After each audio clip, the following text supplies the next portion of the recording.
میں نے اپنے نبی کا نسب یاد کیا اور میں روزے پہ حاضر ہوا۔ میں نے کہا یا رسول اللہ، ہمارے مراسی ہمارے ماں باپ کی، ہمارے دادے پردادے کی جھوٹی تعریفیں کرتے ہیں اور ہم سے سب کچھ لے کر جاتے ہیں جو ہماری حیثیت ہے۔ آپ سچے، آپ کی نسل سچی، آپ کی جد سچی، آپ کا شجرہ سب سے اعلیٰ، آپ کی ذات اللہ کے بعد سب سے اعلیٰ، آپ کے اور ہمارے درمیان آخرت کا پردہ ہے، ورنہ اللہ نے آپ کو زندگی دی ہے۔ میں آپ کو آج آپ کا نسب سناتا ہوں، آپ کا میراثی بن کر اور آپ کے گھر کا سائل بن کر، میں آج آپ کا نٹ بن کے، ہمارے ہاں چند الفاظ استعمال ہوتے ہیں: ڈوم، میراثی، بھنڈ، نٹ، پیرنا، میر عالم، جھتا، یہ 7 لفظ استعمال ہوتے ہیں میراثیوں کے لیے۔ میں سارے لفظ اکٹھے کر کے آپ کا جھتا، آپ کا ڈوم، آپ کا میراثی، آپ کا نٹ، آپ کا میر عالم،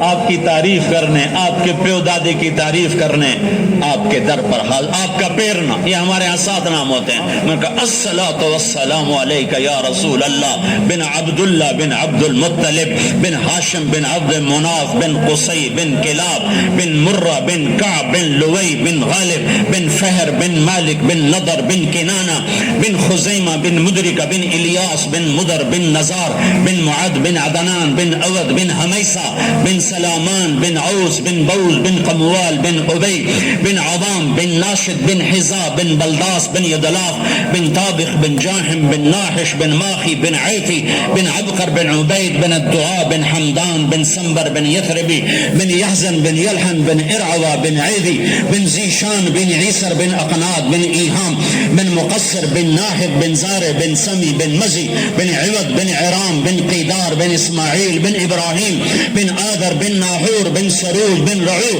بن فائج بن عابر بن ارفقشاد بن سام بن نوح بن لامک بن متوشال بن ادریس بن یرد بن ملحلئیل بن قینان بن آنوش بن شیس بن آدم علیہ السلام۔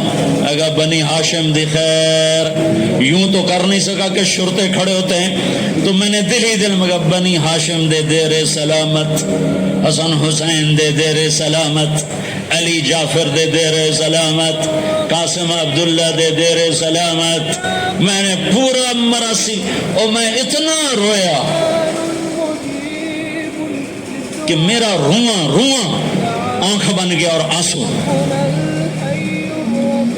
یہ صبح کی بات، میں اثر پڑھ کے نکلا، نوجوان میرے پاس آیا، آپ طارق جمیل صاحب ہیں؟ جی۔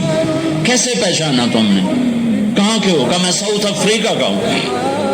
آپ کے ساتھ مجمع تھا، میں نے پوچھا یہ کون جا رہا ہے؟ انہوں نے کہا یہ پاکستان کے طارق جمیل صاحب ہے۔ کہا جی میں آج عصر کی نماز پڑھنے پہلے آ گیا، تو آ کے بیٹھا، مجھے بیٹھے بیٹھے نیند آ گئی۔ میں نے خواب میں اللہ کے نبی کی زیارت کیا، آپ نے فرمایا طارق جمیل کو میرا سلام پہنچا دو۔ میں نے کہا میرا سلام پہنچے گا، اسی میراثی پکے ہو گئے۔ مجھے ان تقریروں پر تو کوئی امید نہیں ہے کہ میری بخشش ہوگی، چونکہ یہ مجموع کے سامنے بیٹھنا، یہ اس کے بعد کوئی یہ دعویٰ نہیں کر سکتا کہ میں اللہ کے لیے بات کر رہا ہوں۔ اللہ کی قسم، میں آپ کے بارے میں قسم کھاتا ہوں کہ آپ سب اللہ کی رضا کے لیے آئے بیٹھے ہو، لیکن جو یہ یہاں بیٹھا ہوا ہے یہ قسم نہیں کھا سکتا کہ میں اللہ کے لیے کہہ رہا ہوں۔ مجھے نہیں پتا میں کس کے لیے کہہ رہا ہوں، میں منہ سے کہتا ہوں میں اللہ کے لیے کہہ رہا ہوں، لیکن یہ موت پہ پتا چلے گا کہ اس کا مقصد واہ کی طلب تھی یا اللہ اس کے رسول کی طلب تھی۔ لیکن آپ پر مجھے 100% یقین ہے کہ آپ سب اللہ کے لیے آئے بیٹھے ہو، تو آپ کی طفیل شاید اللہ میری ریا کو بھی اخلاص میں تبدیل کر دے۔ تو میرے یہ تصور میرے دل میں، اور میں ہر بیان میں اپنے نبی کا شجرہ بیان کرتا ہوں۔ ویسے بھی ہم لوگ اپنے نبی سے نا آشنا ہیں، ہمیں پتہ نہیں ہمارا نبی تھا کون، ہمارا نبی کیسا تھا، ان کی زندگی کیسی تھی، ان کے گھر کا کیسا تھا نظام، باہر کا کیسا، ہم جانتے نہیں۔ ہم سیکھو اپنے حبیب کی معاشرت سیکھو، تجارت سیکھو۔ آپ طاقت میں آئے تو آپ نے کیا کیا، آپ تاجر بن کے آئے تو آپ نے کیا کیا، آپ خامن بنے تو آپ نے کیا کیا، آپ باپ بنے تو آپ نے کیا کیا، آپ جنگ میں آئے تو آپ نے کیا کیا، آپ نے ہتھیار اٹھائے تو آپ نے کیا کیا، آپ نے صلح کی تو آپ نے کیا کیا، آپ مسلح پر آئے تو آپ نے کیا کیا، آپ کی رات آئی تو آپ نے کیا کیا۔ سیکھو۔